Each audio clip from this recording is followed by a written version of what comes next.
I am sorry, I'm a little distracted in the background, just dealing with a teeny tiny minor kerfuffle. But did want to share a couple of things that the Washington Conservation District and MREP partners are doing in the next month. And one is that we are hosting an equity workshop on February 16th for our staff, board, and organizational partners, and are working with a consultant, Barbara Ray. We have identified 3 goals for our organization to work toward over the next 3 years. One of them is focused on recruiting and diversifying our workforce. The second is incorporating equity into our prioritization processes. And then the third is developing an urban ag program to support emerging farmers from diverse cultural and socioeconomic backgrounds. So I am personally just very excited that we're finally taking a strong step forward on doing something and not just talking about it, which is what it feels like we've been doing for a number of years. So in this workshop, we're going to be very intentionally developing strategies and looking for opportunities for collaboration. And then I guess just a couple other things to mention is that tomorrow, my colleague Barbara, who is on here, she's hosting a shoreline workshop for realtors selling shoreline property. It's going to be at Chisago Government Center. So I think that there's probably still a few more spaces open if anybody knows realtors that you want to send it to that event. And then the last thing is that we're going to host one of those smart salting workshops for local leaders, because we got all jazzed up about that after last month's workshop. So we're going to be doing that on March 9th. And now I'll go back to fixing the kerfuffle in the background. Thank you. That's great. Any other updates from anyone else? I saw Emily put a note into the chat. Do you want to speak to that, Emily?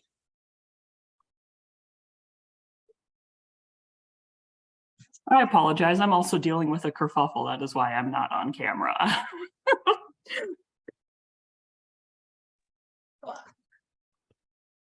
So for anyone who wants to look at the chat, Emily just noted that they have a host a Facebook group for environmental educators to network. So that's definitely worth checking out. And I hope everyone else is not dealing with too many other kerfuffles this morning. I do have a couple of updates from CG, the Center for Global Environmental Education. First is that our Northern Nights Starry Skies documentary is having its premiere, Twin Cities premiere at Hamlin on February 23rd. There's still spaces for the 9 p.m. showing and a reception at 8, and I will send out a formal invitation, but we would love to have all of you come and see that. It's a beautiful documentary. It's got a lot of great information. Second, if anyone is interested in more K-12 outreach around Adopt a Drain, please let me or Chris Bennett know. We're trying to expand that, and that's a great program. We've got more information if you want it. We'll be thinking about Earth Day outreach, so if people have thoughts about that for Adopt a Drain, that's going to be something we're thinking about coming up here soon. And then in response to the communication survey that I had sent out end of last year, I'm doing some research on image and video repositories or digital asset management systems. And so I may be reaching out for more feedback and information from all of you to get a better sense of exactly what kind of functionality is needed.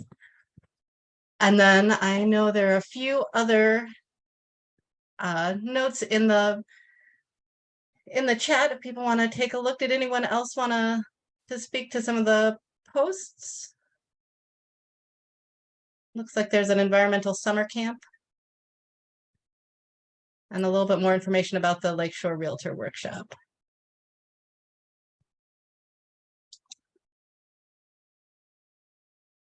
I have a question for Abby. There was some great salting information in the paper. Do you have any updates about the status of that in legislature? Maybe we're going to hear about that as we go forward, but that was quite exciting to get that kind of positive PR. Can you share, or would you think that we're going to hear about this in the legislative update? I know that we're going to hear about this, the sort of status and approach on the SALT bill in the legislative update. And I think you're referring to the article that was in the Star Tribune about the low salt, no salt program, which is a new effort that was, or I guess it's been in progress for a little bit, a few years, but the Hennepin County Chloride Initiative has launched this low salt, no salt toolkit, which is for really aimed at local government units to use with faith-based organizations and homeowners associations and townhouses and property management groups to try to reduce salt use. So yeah, all exciting stuff. And yeah, I thought it was a great piece in the Star Tribune. So.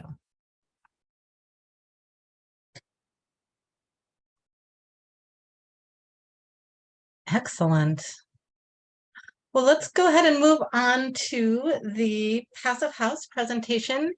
Angie, do you want to introduce our speaker? I absolutely would. I am very excited about this. So we have a speaker joining us today, John Noterman, who is a member of the Passive House Network in Minnesota. And I can also see that Dawn Pape is on the meeting today, who is a longtime Watershed partner and water educator and is also a big person instrumental in that group. So John worked in construction as a carpenter up until the pandemic and is very familiar with passive house techniques and practices, all things building science, and is going to talk to us a bit today about that project and what all is going on with it. So John, okay, I see you now. You're 2 screens down from me. Hi, nice to meet you. Yeah, thank you so much. Thank you. It's Angie, right? Yeah, thank you so much, Angela and Anne for letting me get on here. And actually, I have to say about the kerfuffles, I actually tend to be prone to them myself. So I'm actually, my wife is nearby. She kind of is helping me a little bit with the technology. So I'm going to try to share my screen before I try to launch into this here. This will be my second time giving this presentation. Which is done through the Passive House. The Passive House Network created it and gives volunteers of the network, like myself, opportunity to do it for different groups to get the word out. So, anyway, yeah. Yeah. Do you see? It's a screen with a crowd of people, black and white, but there's yellow words. Passive House to the people. Is that everybody seeing that? Yes, we do. It's a little bit small, but we're seeing it. Okay. Yeah, it's the orientation in the screen is that's the way it is, I guess. I can try to make it bigger. Oh.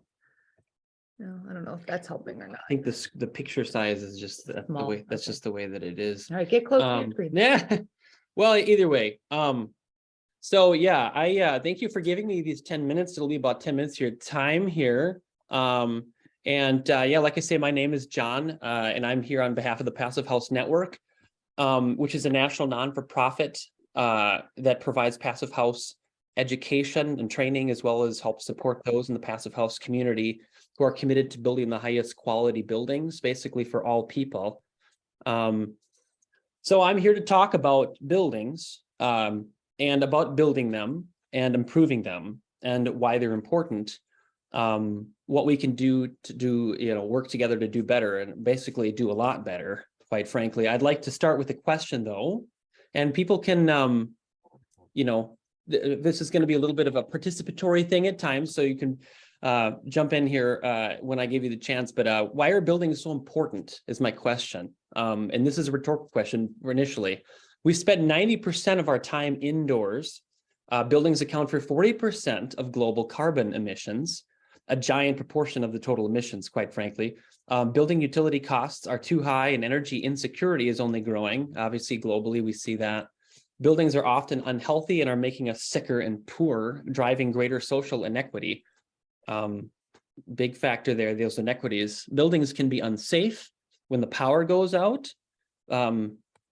So let's do a little thought experiment. So basically, let's simply try to imagine what we think a perfect building might look like, what it might feel like. It could be any kind of building, your home, your kid's school, your workplace. Basically, my question to you all is what would it be like? The perfect building. Let's hear some adjectives. And I invite you to jump in, actually, if people want to jump in right now. Perfect building, adjectives. Go ahead. Warm and sunny. Yep. Warm and sunny. Okay. I like that warm. Actually, too warm. Perfect temperature and Perfect. sunny. Okay. That's Not, not warm in August. Yep. I like the sunlight. Okay, sunny. Anybody else? Perfect building. Do you think of Lots anything of else? windows so you can see the outdoors. Okay, yep. So visually speaking, connected to the outdoors, maybe we might say it's above grade. That's one aspect. Basically functional. Okay, functional. Yep. So it's laid out so that you can move around well and you can do what you need to do. Okay. Energy efficient. Energy efficient. Yeah. Yep. That's a big one. Yep. We've got some great ones in the chat too, like refreshing and cozy, green space and quiet. Oh, yeah. Sounds like there's somebody who maybe is familiar with Passive House or where I'm going to go with this, who said those last handful, but they're all good. And all of those are awesome. So let's touch on some of these and add others. Basically, the perfect building would be, like we mentioned, warm in the winter. And we're very familiar with that in Minnesota. And cool in the summer. So not just warm all the time. It shouldn't overheat. It shouldn't be drafty or uncomfortable. Very common for old homes right now. Have low energy bills and use little or no fossil fuels. It would be affordable to build and operate. The air inside would be healthy and free from smoke, wildfire smoke, soot, pollen, mold, bugs. You could shelter safely in place during extreme weather. Not to mention the extreme weather and power outages. How long would we last in Minnesota with no power? Let's say you were entirely electric. How long would you last in a 10-degree day, like with a conventional house? Not very long, actually, in terms of the dangerous temperatures for the house's infrastructure and yourself. It would be quiet, even on a busy street. Peaceful. So this imaginary building, it's real. It's a passive house building. It sounds awesome, right? It's a place where families and students, workers, whoever can not just survive, but they can thrive. And the great news is that what we're describing isn't imaginary. This here is the first passive house. It's a 4-unit building in Darmstadt, Germany. In 1991, it was built. So the question here, what is passive house or a passive house built structure? Passive house is the world's most rigorous energy efficiency building standard. The standard drives quality, the very qualities we've just imagined. So a passive house is a high quality, high performance building. You've heard of LEED, maybe your LEED energy certifications. Passive house way outperforms LEED, though they work together. It can be used in new construction and renovations. It can be historic and traditional in terms of architecture, as well as modern and sleek. It can be used in a single family home, so passive house, where it sort of started originally, or office buildings, towers, school buildings, apartment buildings. There's a huge diversity of types of structures now that are coming around. It can be utilized in any climate, from the cold Arctic all the way to the hot tropics. Then the United Nations has endorsed using passive house to help meet its sustainable development goals, actually. So what makes a building a passive house building? Good question. All right, so there are just 5 fundamental principles to a passive house building. The first 4 focus on the structure of the building, the passive elements. The principle number 1 is continuous insulation. So the building envelope is what separates the interior of a building from the outdoors. Continuous insulation helps maintain steady indoor temperatures with little heating and cooling.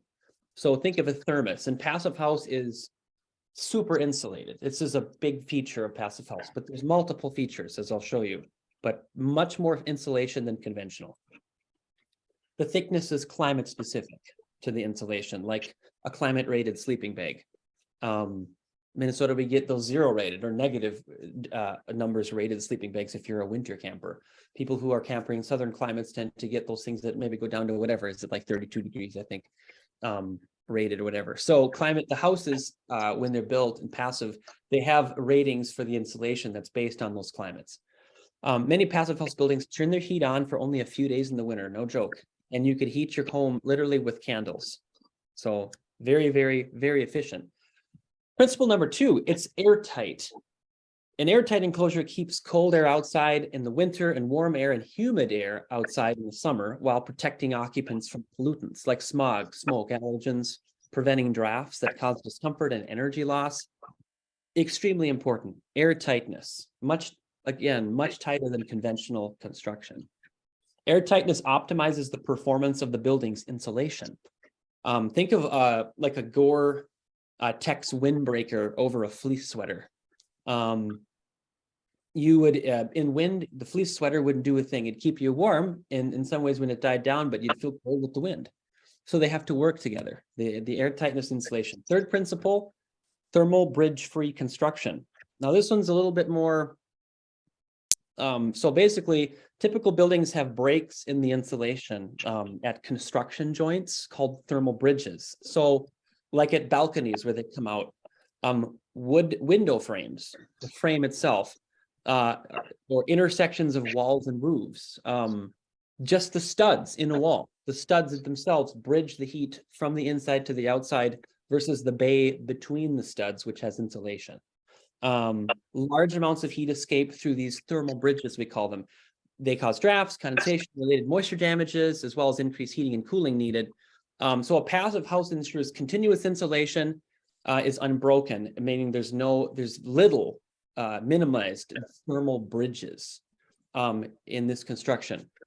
Very not conventional as much these days to use thermal bridge-free construction. That's one of the things that makes it unique. It's really designed from the very beginning of the process. It's a unique building. It eliminates all these issues. Principle 4, high performance windows and doors with solar protection. Windows and doors typically are huge holes in the enclosure, actually, that undermine performance. Huge spots. So the passive houses, they are key elements to keeping the building airtight, temperatures comfortable. So the windows and doors in a passive house are often triple glazed. They can be optimized to benefit from solar gains in the winter while minimizing heat gains in the summer, dramatically lowering heating and cooling requirements. So passive houses also use solar shading. That's a big part of it, and needed to minimize air conditioning in the summer. That's a huge, because it would overheat, just like you're wearing a parka in the summertime. You have to have a way to ventilate, and not overheat on the inside. So solar gains have to be shaded in the summertime. And this is all built in with the architecture. High performance windows and doors allow you to use all your space comfortably without those drafts. So it's a huge game changer for drafts, which we're very familiar with, most of us. Principle 5 is fresh air ventilation, and important, heat recovery ventilation.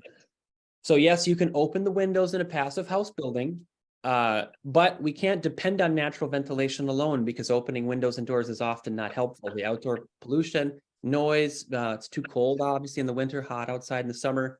So all buildings have mechanical ventilation. Passive house ventilation is just more robust than typical buildings. It's 100% filtered coming in, and clean and fresh air in 24/7 at a low volume to every used space, typically exhausted out through spaces like bathrooms, kitchens, laundry rooms, and then other spaces take it or are pumped into that space. Passive house ventilation ensures this clean and healthy indoor air quality all year round, and you're not losing heat. Heat exchangers ensure that. Passive house is the greatest of green building standards. So it's 5 principles that I just named ensure that heating and cooling loads can be reduced up to 90% from conventional construction. A little less from new code right now, but still a lot more. And they allow flexible design, ensure healthy indoor air, and they provide affordability for its occupants. Your energy bills are next to nothing. The dramatic energy savings that I was just mentioning means that passive house buildings are ideal to electrify with heat pumps. very important for our discussions these days about going electric. So that's the basic methodology.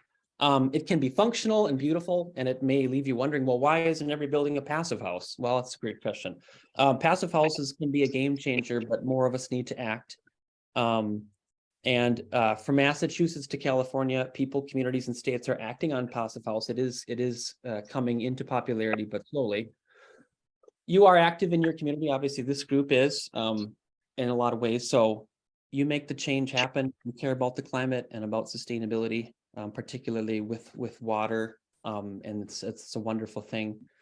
So here's my ask. Think about passive house, this building standard. Take action to please actively consider passive house for your family, even your workplace, your community. If you're doing renovations to an existing building or planning a new build, consider utilizing this passive house standard. We can certainly talk about initial steps. I can try to help out with that and questions afterwards if people are interested or want just curious. If your community is adopting sustainability goals for public buildings and private developments, consider adopting passive house. If you're hiring building professionals, consider requiring that they get certified passive house training. Personally, I am about to go through one of those in March. I'm helping organize a training for that. You can see there's 3 different ones there. I'm doing that middle orange one, Tradesperson certification. I'm a carpenter, so let's build a world that's healthy, equitable, and sustainable. Passive house can transform the status quo. We can do it together. We're sharing a handout here with this QR code.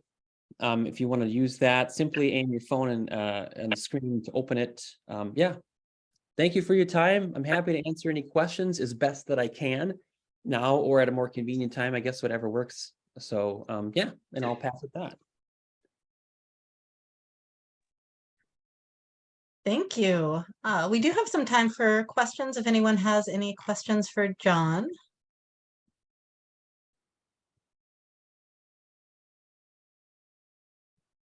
Hi, Dawn here. Hey, Dawn.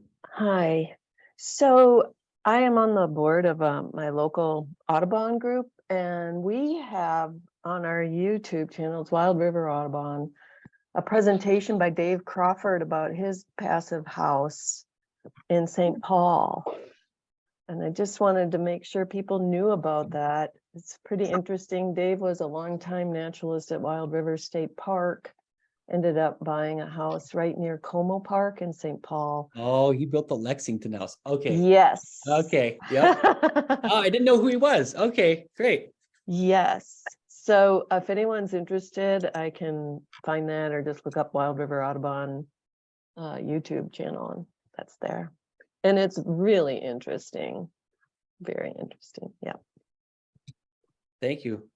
I wanted to, if there's a, yeah, Lexington, well, I'm right in St. Paul, so that's right next to me, and I drive by it all the time. I point it out to my kids. This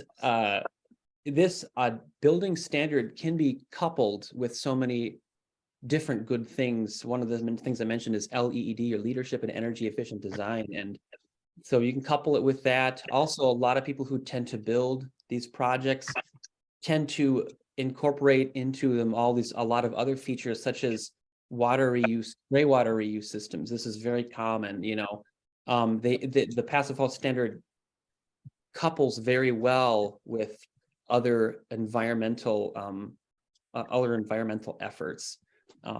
So just wanted to point that out, obviously, because this group is focused on water and conservation. So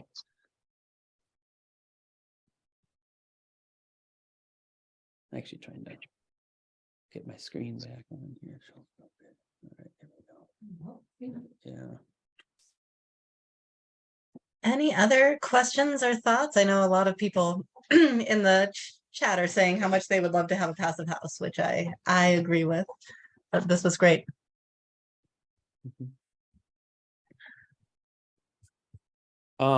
Anything that people have, so the passive houses need to be built by an architect that is basically trained. So this is how you basically get started. We have events that you come to for Passive House Network. And there's also another group called Theus, which does the same thing, just sort of a different brand of the same thing. They're also a wonderful group. You could look up PHIUS, PHIUS, or Passive House Network. These are the resources where you would go to start, basically, and you would find an architect. You'd start doing some reading. Yeah, so basically, like say, square one is an architect, because this is such a revolutionary building technique that it takes somebody from the ground up, right from the start, from planning to really organize this. It can't be a feature that's sort of appended onto a project somewhere in the middle or at the end. It's really got to be from the very start. It's a holistic way of approaching the buildings, keeping in mind all these things. You know, we talk about water, talk about sunlight, everything. So yeah, you just wanted to throw that out there. People are interested. Yeah, look up Passive House Network. Or you could look up PHIUS, they're the other group too, and get started. So, Well, thank you very much for the presentation, John. That was fantastic. I think it is just about 10, so about time to move on to our next agenda item. thank you, everybody. I'm going to jump. Thank you so much. Appreciate everybody's time. Yeah, take her easy. Yeah, I just wanted to thank you too. And I'm just so excited that you're talking to this group, because we all know how climate change is affecting, impacts stormwater and flooding so much, and that it's so important that our little silos of sustainability are working together. And this is a big piece. So thank you for coming, and everyone else for showing up. Absolutely. No, my pleasure. Yeah. Thank Thank you. you. I'm going to turn it over to Abby now to introduce our next speakers. Thank you. So we are on to the legislative update section of our meeting today, and really excited to have colleagues here from the Minnesota Center for Environmental Advocacy. So I'll do a quick introduction for each of them and then turn it over to them for their presentation. So we have Aaron Klemz, who's the Chief Strategy Officer at MCEA. He supervises the legislative, communications, and Northeastern Minnesota programs. Previously, Aaron was the Advocacy Director at Friends of the Boundary Waters Wilderness and a graduate faculty member in the Masters of Advocacy and Political Leadership program at Metro State in St. Paul. And our other presenter is Carly Griffith.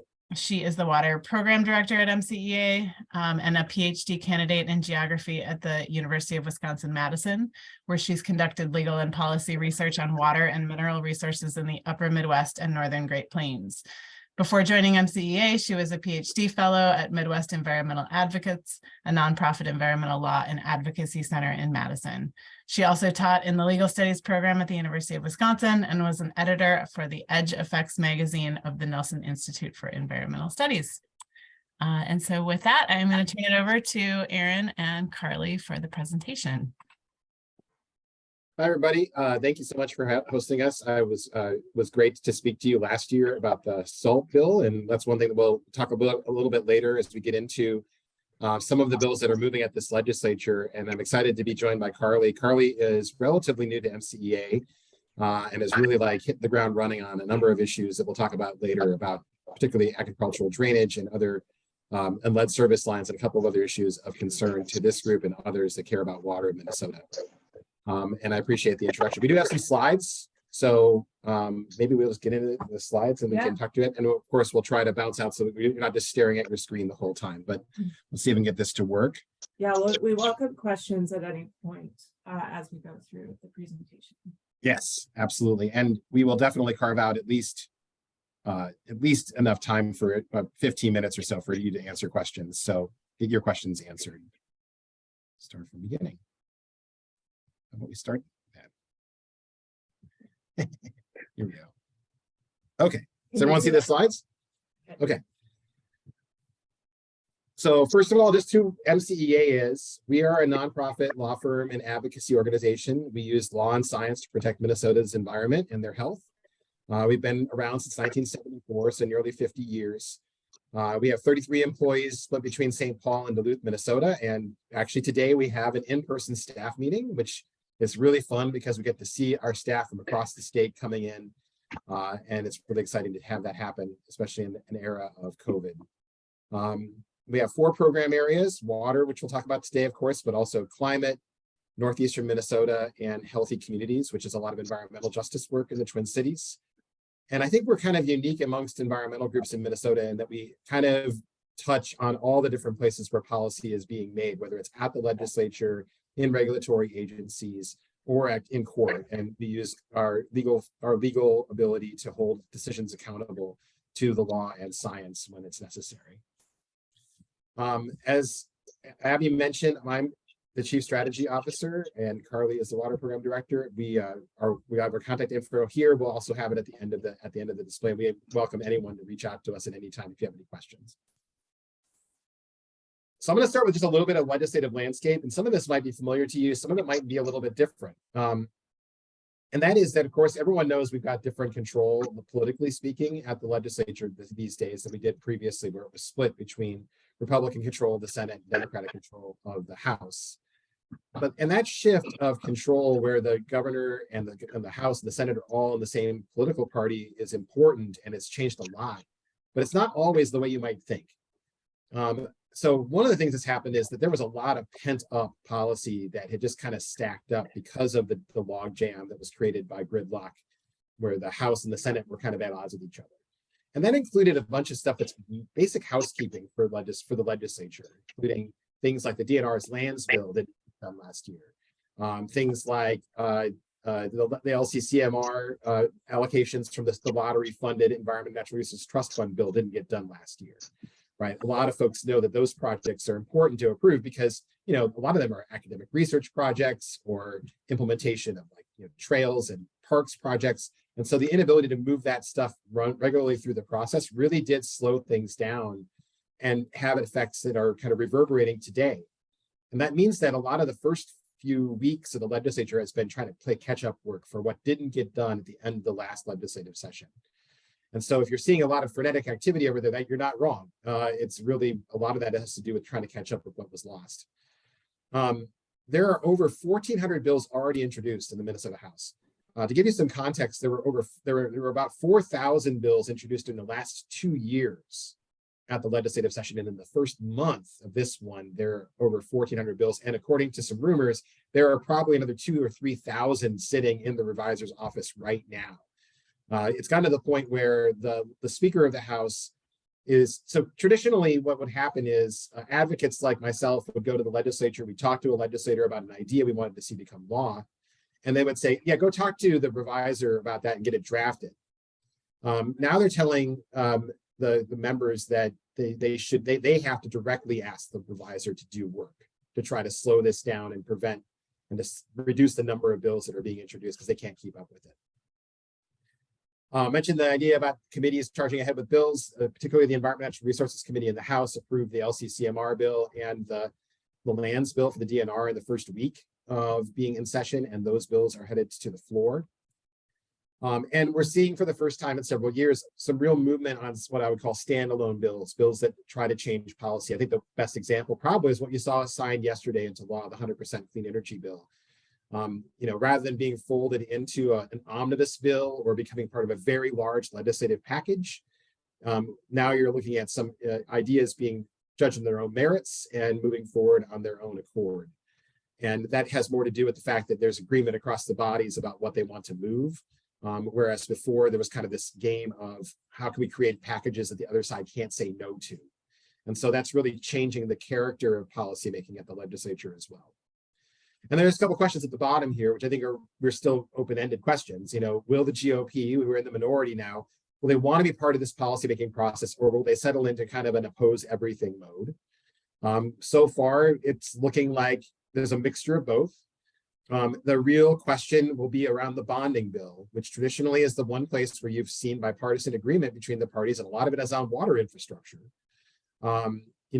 Right now, the DFL has made it pretty clear that if they can't find agreement with their Republican colleagues, they will simply push forward a bill that uses the surplus that exists to pay for some of these infrastructure projects, which requires a bare majority vote. A bonding bill requires a 3/5 supermajority, which means that you can't do it without bringing some Republicans along. And so that's one of the biggest open questions now in the legislature is, will there be a bipartisan bonding bill, or will they use the general fund surplus to make their own bill and pass it? And what that could impact your work on is what kinds of projects are included. I think the DFL's made it pretty clear that they want to have, water infrastructure be a priority. Governor Walz has made that a priority.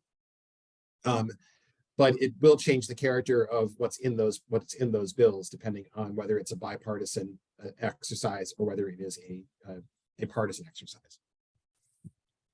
So we're going to cover some specific stuff today. Sorry if you can hear the applause in the background. We have our staff in the office. It's great. We're going to focus on these issues, and they're outlined there. You can look at them. And of course, anything else you want to discuss. And we're going to kind of go back and forth. I'm going to take an issue. Carly's going to take an issue, and we'll get going with the SALT bill. So as you all know, because I was in front of this group last year, the SALT applicator liability bill has been at the legislature repeatedly. This is the 6th year that it has been introduced. And I think this is the year it's going to get done.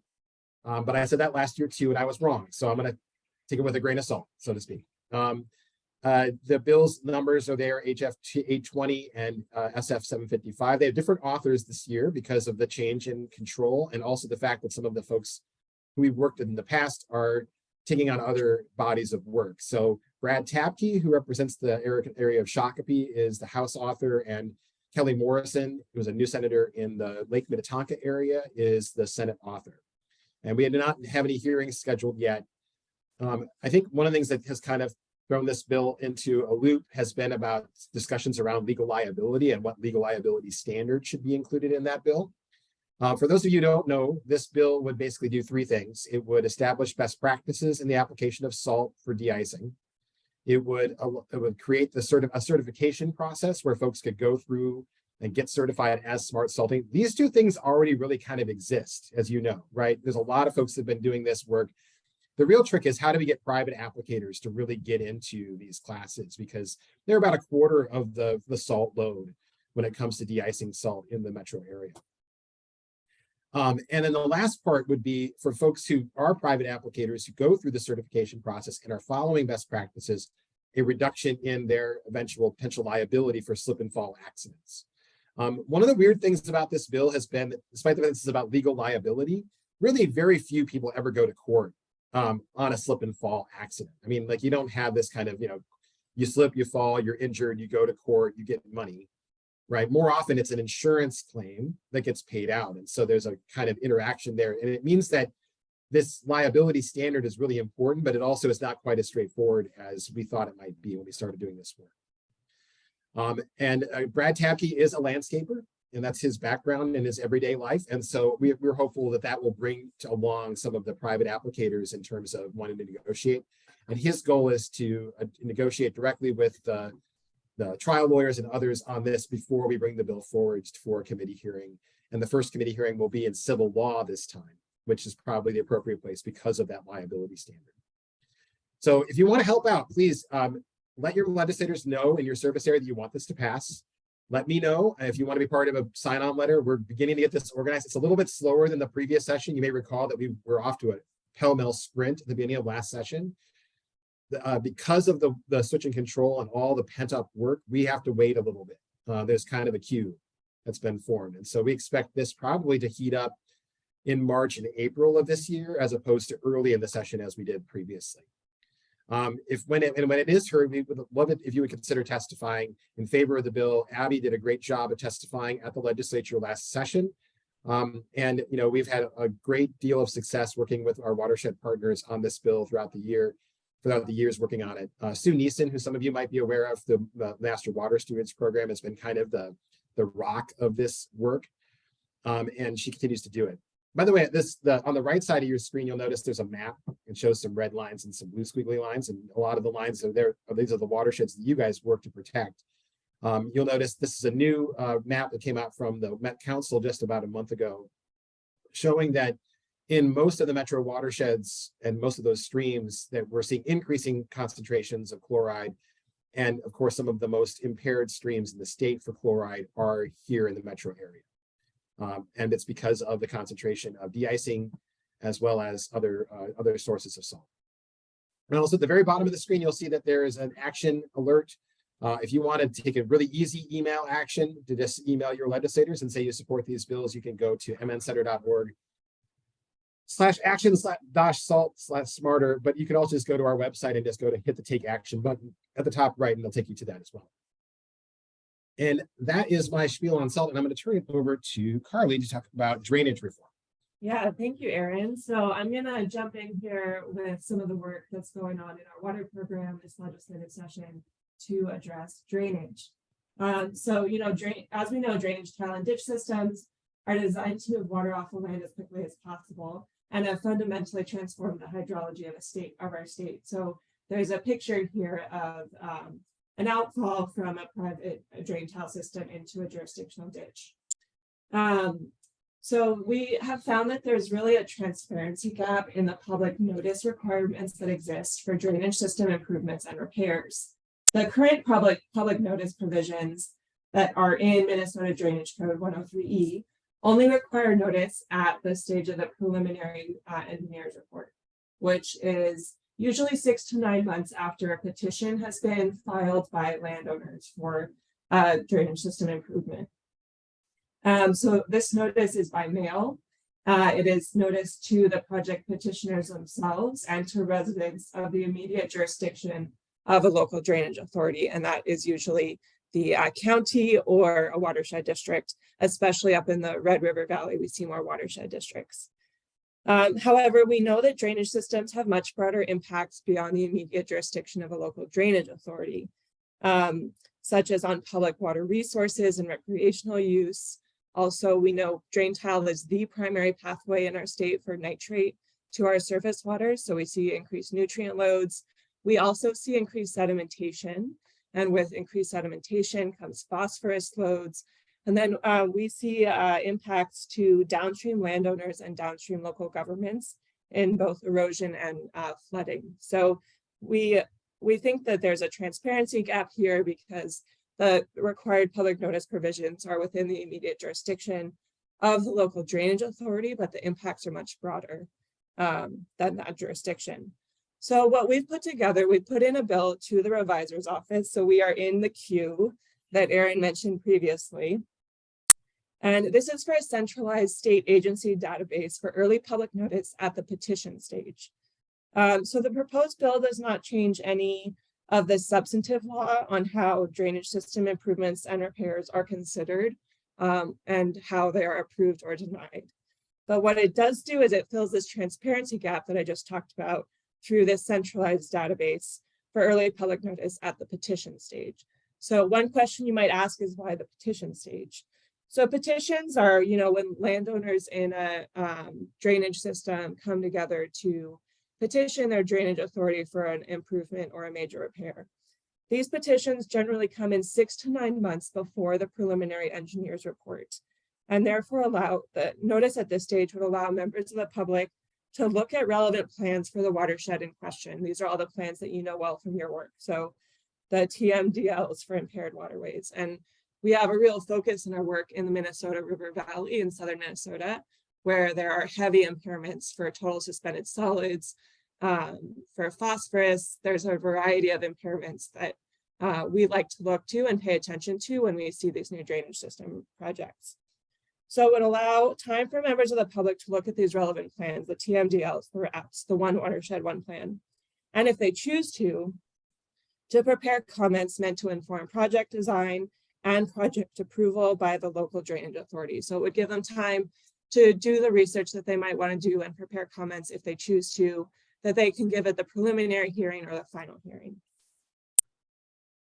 Importantly, the shift of public notice at the petition stage means that both the public and relevant state agencies, so this includes the DNR with regulatory authority over public waters, and also the MCEA on water quality, it gives them also the opportunity to learn about potential new drainage system improvements or repairs before the project design occurs and before significant expenses have been incurred by the landowner petitioners. And we found this is really important because up to this point, when we've gotten involved in litigation over drainage system improvements and repairs, it's usually at that preliminary engineer's report or final engineer's report stage when significant expenses have already been invested in the project. So this would front load the opportunity for some of those comments to come in, both from members of the public and from the relevant state agencies. And the bill outlines a very simple interface with basic text field entries and a petition upload. So there's very little administrative burden at all on the local drainage authorities themselves. So the bill outlines like a portal with a petition upload button and some basic text field entries that would need to be filled in. And it provides a single point database as a source of notice.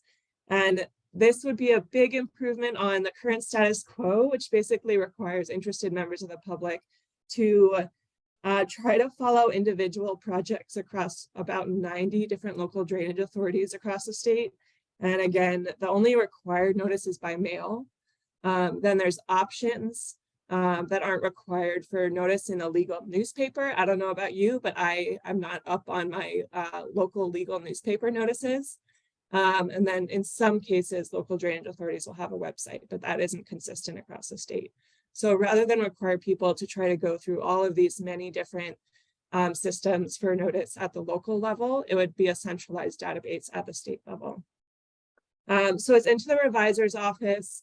We would definitely welcome and love support from members of this group once it's introduced. And we anticipate it will be heard in Hanson's committee further into session. Yeah, that's Rick Hanson's House Environmental Resources Committee. Yes. That's it. Yeah. That's what I got. Well, I think it might make sense to take a beat here and ask if there are questions about these first two items, or whether you want us to continue and move forward. Yeah, if anybody has a question, feel free to chime in.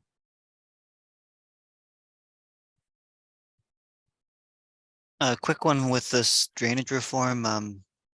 I know it's really contentious in the Red River Basin. Is that something where the definition of public water is being meshed with agriculture uses? And I think the Red River has had its own way to manage its own partnerships within that basin. So you know anything about that? Yeah, the Red River Valley mediation agreement that was negotiated after a lot of issues around mistrust and gridlock over similar issues is really a model of the kind of coordinated feedback that we would like to see happen in the southern Minnesota River Valley. So we really see the mediation agreement in the Red River Valley as the outcome of really hard work to address all the many sources of mistrust that also exists now, continue to be a problem in the southern part of the state, in the Minnesota River Valley. And there's debates about the public waters, which are related to, but in some ways distinct from this explicit interest in drainage reform. I really see this bill as focused on transparency and like a good government, the opportunity for recognition of the fact that these projects have impacts outside of the immediate jurisdiction of the petitioners and the local drainage authority. So first of all, recognition of that fact. And then second of all, just a simple interface database that gives, that's not going to be hundreds of people, but people who do want a chance to comment, to prepare comments, to inform decisions about these projects. It just gives them the opportunity to do that. And we'll be coming back around this question of public waters definitions in a minute, which is another item that we're going to talk about. So that part of your question we'll get to in just a moment. Yeah. Oh, let's see. What's going on? There she goes. Okay. I'm going to speak a little bit about a package of legislation that's coming through right now about PFAS, forever chemicals. As you know, these are highly persistent. And increasingly, our science is demonstrating, when I say our, I mean the EPA and others, the risk of these even very, very small amounts of these perfluorinated chemicals in our drinking water. And it's a really thorny problem to solve because once in the environment, these chemicals are very difficult to remove. They're highly persistent. And also many of the regulatory tools we have at our disposal really target things like wastewater operators who have NIPD's permits, but at the same time, they're not really they're not creating these chemicals, but are rather a pass-through for them. And so it's a real challenge to address it. And so the two approaches that are happening at the legislature this session are around source reduction, right? To end the use of and reduce the increase in PFAS compounds in a variety of places, whether it's in products such as juvenile products that target young people. Firefighting foam and gear are two specific items, but also there's a more general bill that would basically say that you can't use perfluorinated PFAS chemicals in non-essential uses. And also there's a bill that would enhance disclosure requirements. It would require manufacturers of these chemicals to disclose how much of what chemical are being produced and to report that to the MPCA. We also expect federal guidance to come in soon. It's actually quite a bit overdue, to be perfectly honest, in terms of actionable guidance on the levels of PFAS. Right now, the numbers that they're coming up with are below the detectability level, to be honest. And so by the time you're able to detect these chemicals in drinking water and other sources of water, it's already well above what's considered to be a safe level. And so these bills are moving through right now the House. They have not really started in the Senate yet, but they will start soon, I believe. You may even end up with a kind of mini omnibus like PFAS package that comes out of the legislature in regards to source reduction and the disclosure specifically. We also do have an easy to do action alert on our website again. If you don't have this written down, you can just go to our website, mncenter.org, and click take action on the top right, and it takes you right there. And I would add one other piece on this is that state agencies have recognized the need to really build staff capacity to address PFAS contamination. So we've seen budget asks from both the Department of Health and the Pollution Control Agency to significantly beef up their staff programs for PFAS. I believe the Pollution Control Agency is looking to go from 1 staff person on PFAS to 13. So that's happening concurrent with these bills that are addressing source reduction. And meanwhile, of course, you have the settlement, the 3M settlement on the East Metro, which is continuing to be implemented. And there's still work to be done on that, of course, and some innovative new approaches about trying to find ways to destroy PFAS in water. I mean, I don't know if you saw the news items of the MPCA purchasing one of the units that can be used to separate and destroy PFAS in water. I think we're going to need a lot of different innovative approaches to address this problem, and we're just at the very beginning of a very long process when it comes to this pollution. So many of you may have heard about this, the Niagara bottling proposal. This isn't an area where we have an explicit bill this session, but it's an area where we really want to build some of our expertise in the water program to tackle this issue of groundwater governance in Minnesota.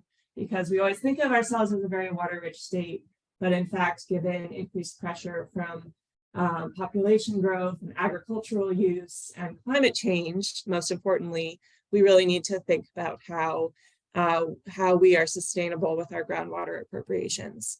So the Niagara plant is a proposed project in the city of Elko, New Market for a California-based company called Niagara to come in and pump groundwater from the underground aquifers, the Prairie du Chien Jordan Aquifer, to sell as bottled water across the country. And I will add that this company previously tried to go build a plant in Eau Claire, Wisconsin, and were run out of town by local residents who were opposed. So the proposed project would require the city to amend its annual water appropriation permit from the DNR, so the municipal water appropriation permit, and it would about triple that appropriation. So from 135 million gallons a year to 365 million in the first phase, and then over 400 million gallons a year in the second phase of industrial development. The proposed industrial plant is also near the headwaters of a designated trout stream, the Vermilion River, and also a newly discovered calcareous fen in Burnsville, which is 8 to 10 miles north of Elko, New Market. And fen is a rare type of wetland that is fed by groundwater. So there have been studies that have also shown that the Vermilion River has surface groundwater, when groundwater is depleted, there's impacts to the Vermilion River. And we know that fens, like this newly discovered Kelleher fen in Burnsville, are also fed by groundwater, so are impacted by changes in groundwater.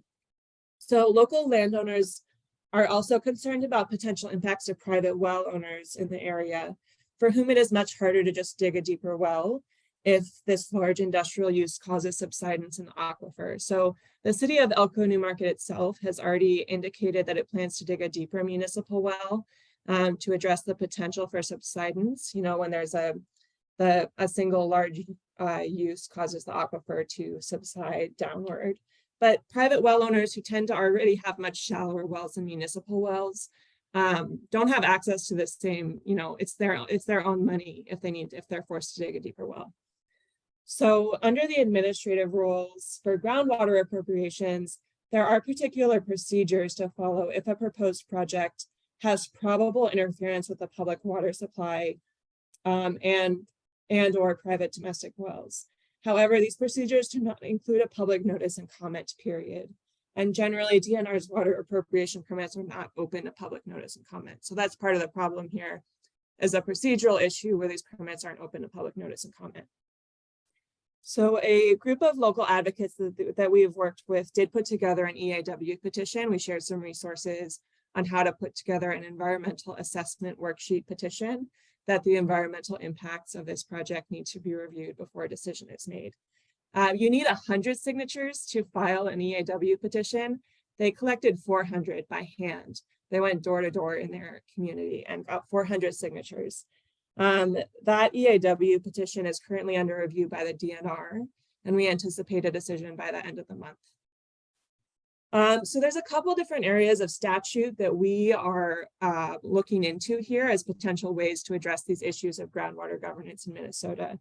The first is 103G 271 subdivision 4B, which is a prohibition against the bulk transport and sale. And this is the water train legislation that you may be familiar with from a few years ago. So it is a prohibition against new water use permits to appropriate water in excess of 1 million gallons per year for bulk transport or sale for consumptive use at a location more than 50 miles from the point of the proposed appropriation. However, the definition of bulk water is not considered to include bottled water. So you can't ship it out in trucks, but you can bottle it in individual single-use plastic bottles and ship it out that way.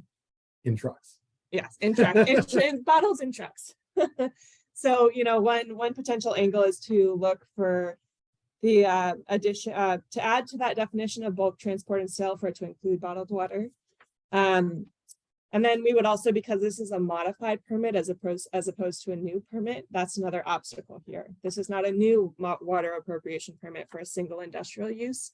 It's a modified municipal permit. So that gets us to water allocation priorities, which are outlined under 103G 261. So under our state water allocation priorities, domestic water supply is first priority. And this explicitly includes industrial and commercial uses of municipal water supply. Those aren't considered first priority. So, you know, another approach would be that rather than allow an industrial consumptive use like this Niagara project to slide into a modified municipal permit, you know, we could push for changes that any commercial enterprise that proposes to use more than 50% or a similar threshold level of a municipality's current water usage must apply directly to and receive its own water appropriation permit from the DNR. Yeah, a couple of comments in the chat there. We've heard from a lot of people who don't want to see this project move forward. And then finally, there's the sustainability standard for groundwater appropriations. This is relatively new. It's in 103G 287. It's very broad, however. So it reads that the commissioner of the DNR may issue water use permits for appropriation from groundwater only if the commissioner determines that the groundwater use is sustainable to supply the needs of future generations, and the proposed use will not harm ecosystems, degrade water, or reduce water levels beyond the reach of public water supply and private domestic wells.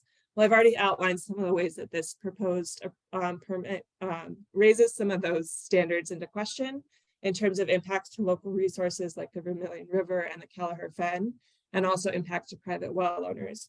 However, we don't have, this standard needs to be operationalized in a way that the DNR can use it to actually inform individual permit decisions rather than this very broad statement.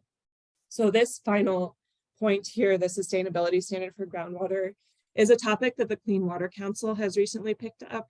And MCEA is going to be working with the Clean Water Council on thinking through how to operationalize this standard.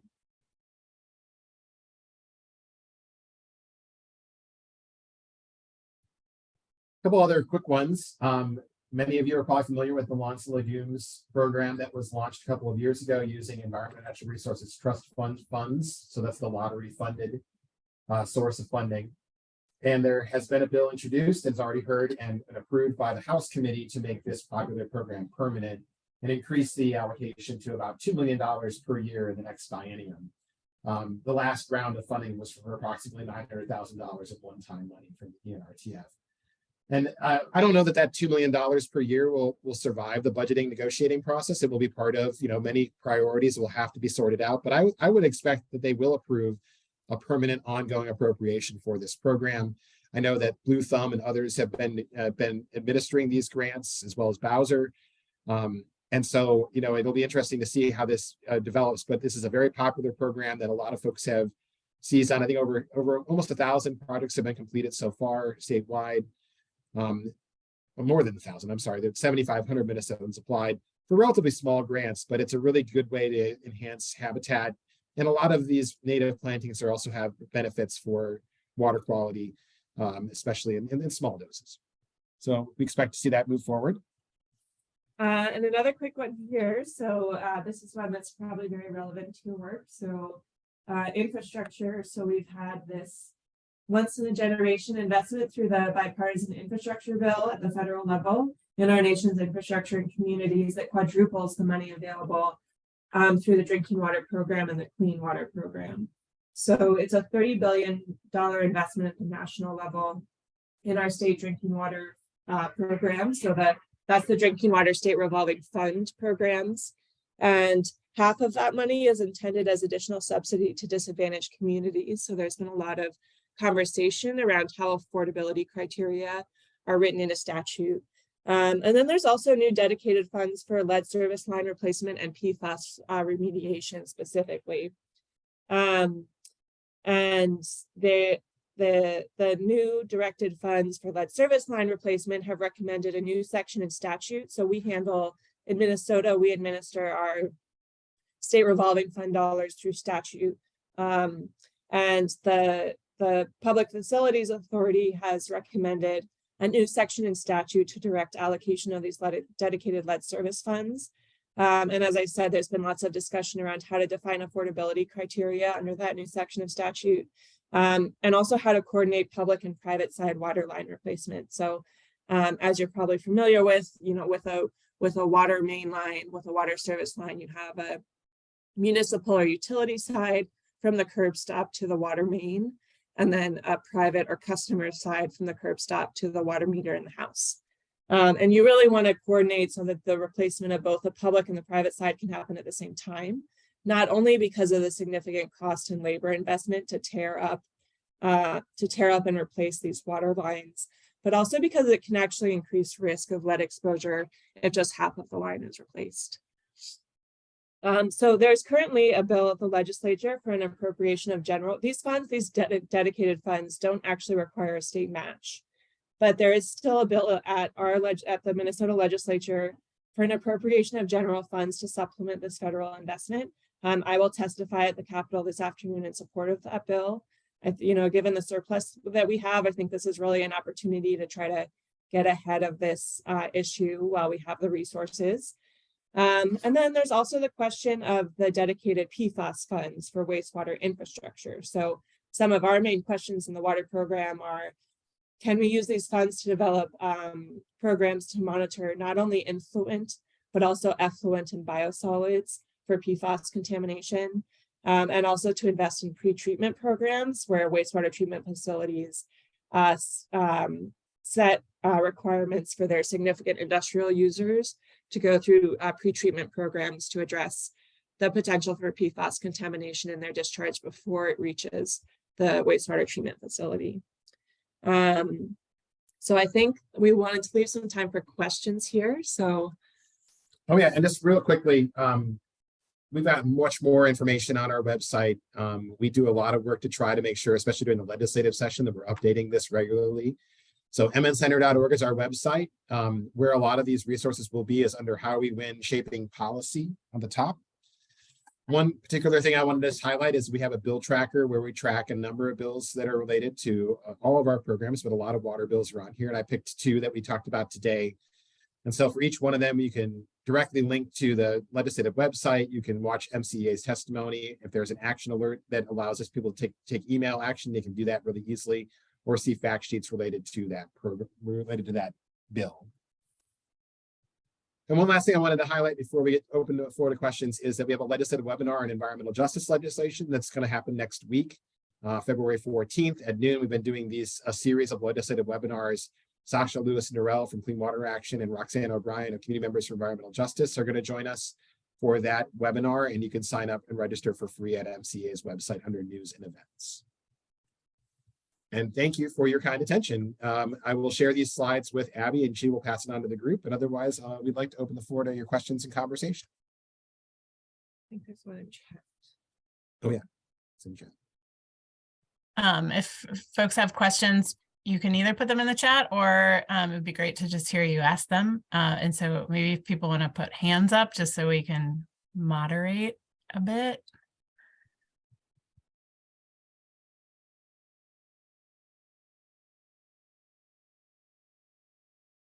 Oh, Britta, go ahead.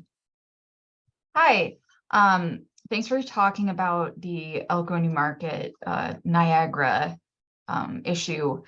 I'm with the Vermilion River Watershed Joint Powers Organization. We have also been hearing a lot from folks who are concerned about the project. And while we're not a permitting or enforcement authority, so we can't really take a stance at this point, we'll submit comments when appropriate. Probably for the environmental assessment worksheet, assuming that happens. But there's not a whole lot we can do at this point other than try to, report the facts. And what our concern is obviously how this affects the Vermilion River, and it's right by the headwaters of the river. And the whole first half of the river from Elko New Market all the way out to Highway 52 is a gaining stream, so it relies on groundwater supplying it, and that's also the cool trout stream part of the river that people really cherish. And so we want to protect that. We had some folks at our last Joint Powers Board meeting, which is 2 county commissioners from Dakota and 1 from Scott. They're like our governing board. We had some folks both for and against the plant come and speak. Seems like the city of Elko New Market seems like they want to go ahead with it, but there is a lot of citizen pushback, so we're just kind of watching to see how it plays out. You can, if you have any questions I can pass along, you can feel free to let me know. I'll put my email in the chat, and we have a dedicated Scott County person too for that little headwaters area. It's a very small part of the watershed, but we're happy to hear from people, even if we can't do a whole lot at this point. So thanks for bringing that up. Great, thank you, Britta. And have you seen a study by BJ Bonin from a couple of years ago about the aquifer impacts to the Vermilion River? So one of the people who spoke at our last meeting, she did talk about that. I don't know if it was that exact same study. What some of the pushback from people who support the project was that, well, it wouldn't actually impact the aquifer by all that much overall, but that's like over a huge area. It would still have a really big impact on that local Vermilion headwaters area. So I think we have to keep the focus local. And we also heard a comment, I won't name names, but well, why is this a big deal? There's other cities like Egan and Lakeville who use way more water municipally than Elko New Market does, but Elko New Market has a much smaller population. So it was kind of like some whataboutism, in my opinion. You can't blame other cities for for that. And you know, there's certainly much we can do with residential water use, but yeah, I'd be happy to take a look at that study, Carly. Okay, great. Maybe I can send it to you by email after this. Okay, I'll put my email in the chat. Great. Great. Thanks. Thank you, Britta. Who else has, sorry, who else has questions?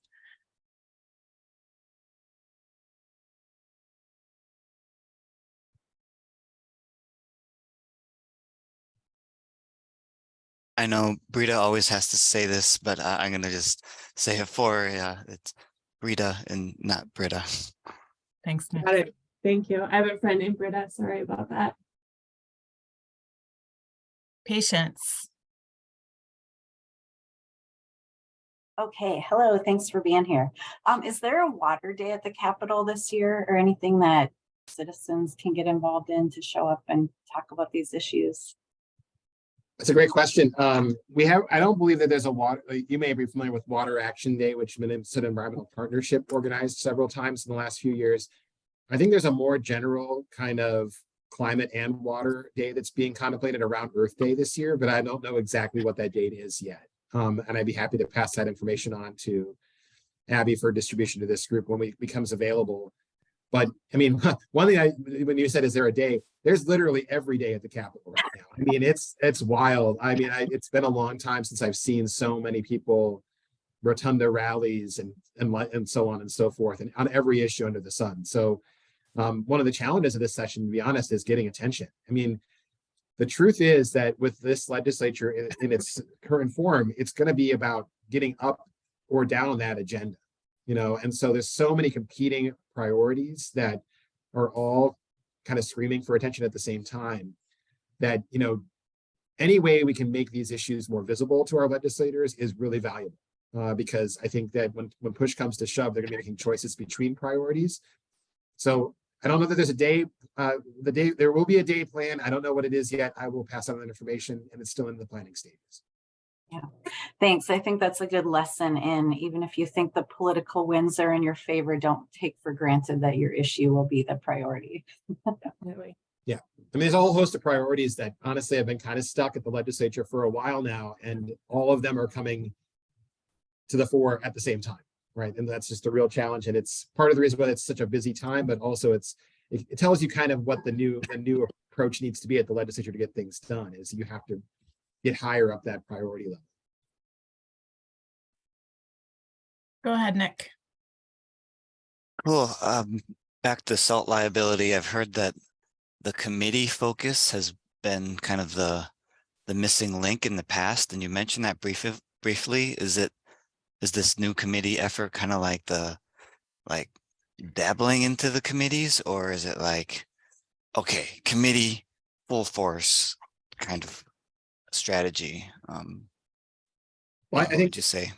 Yeah, I know it's so there's been specific language questions that have hung up this bill at several points, right? And the biggest one has been a dispute between the Landscaping Association and the Nursery and Landscape Association, which supports the bill, and the lobbyist for the Trial Lawyers Association about whether or not the word gross goes in front of negligence. And that's pretty much been it, right? The committee that I mentioned during my talk about this is that previously the first stop for this bill has been the Environment and Natural Resources Committee. And usually there's some discussion about it and then it just gets, it's approved. And then it goes to the next level, which is the Civil Law Committee, where these disputes about language and the level of liability come to the fore. So what happened basically, and I'll be really quick about this. Last year, we kind of let the committee have it out, you know, in public about what they wanted the standard to be. And they adopted this kind of gross negligence standard, which is stronger than what the landscapers wanted, but what the trial lawyers did not.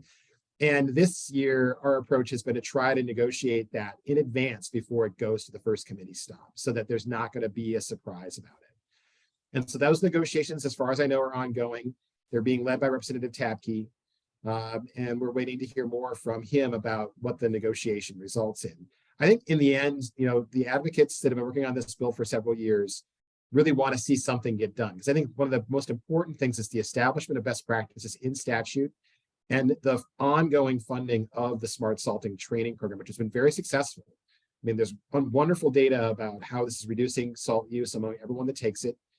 And so I think we want to get this done regardless of what the ultimate liability standard is, because establishing it as best practice by itself is a liability protection for applicators who can say, look, I got certified and I'm following these practices.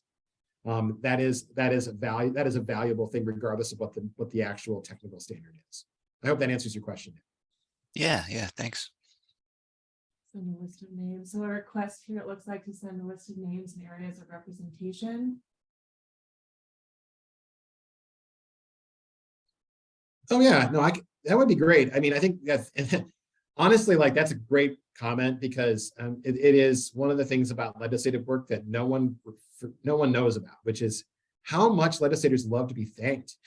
They love and they get so little of it, to be honest. They hear all the yelling all the time, and so when people contact them to say, like, look, I really value your work on this. So I will. Sorry, who asked that in chat? That's Anna. Be She's me. waving. I'm Hi, waving Anna. at you, 2 thumbs up. Yay! Yes, Yeah, no, please.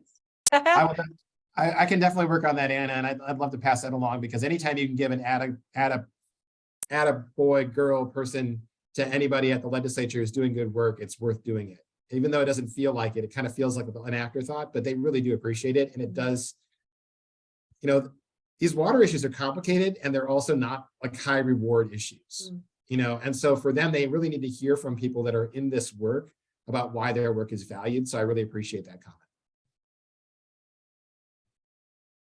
Yeah, that's really helpful. Who else has questions? Oh yeah, I think I skipped the public waters slide on here somehow. I'll just briefly talk about that, and I'm not going to go back to the slides, but just really quickly, you may be aware that there was a Supreme Court case last year that MCEA was involved in regarding an aptly named water body called Limbo Creek in Renville County that was omitted from the public waters inventory through a complicated set of historical facts, but clearly meets the definition of a public water under Minnesota statute.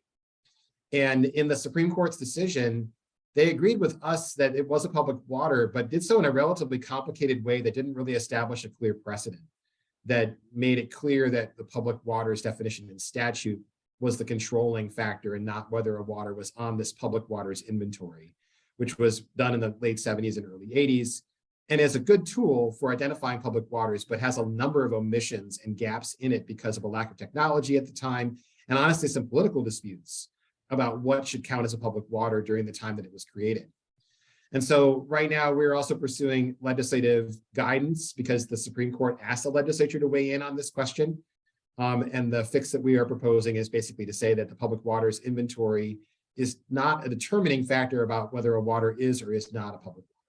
It's kind of a backwards way of getting to it. But there is existing litigation that continues in Renville County around the DNR's authority to correct errors in the public waters inventory, as well as what definition it controls. And I don't think this issue probably involves as many metro area watershed districts, but it definitely is a big player in the drainage question, because if it's a public water, it is required to have environmental review of drainage projects. And that's part of the reason why it's a political football, as well as a legal concern.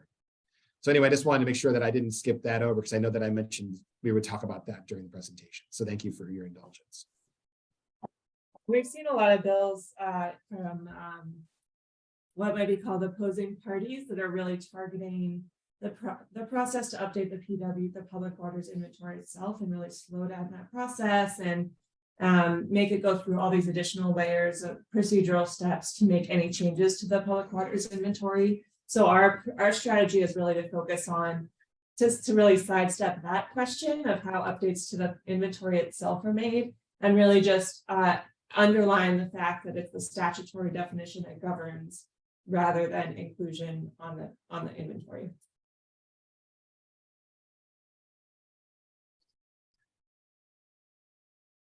Awesome. Last call on questions or comments.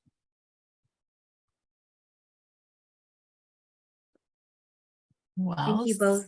I just want to say thank you both for being here and sharing. My name is Mary Sella from the Capital Region Watershed District. Really appreciate the presentation. Thank you so much, Marcella. And we're just down the street from you. We're over off Fairview University. So we should definitely say hi sometime in person. And nice to meet you.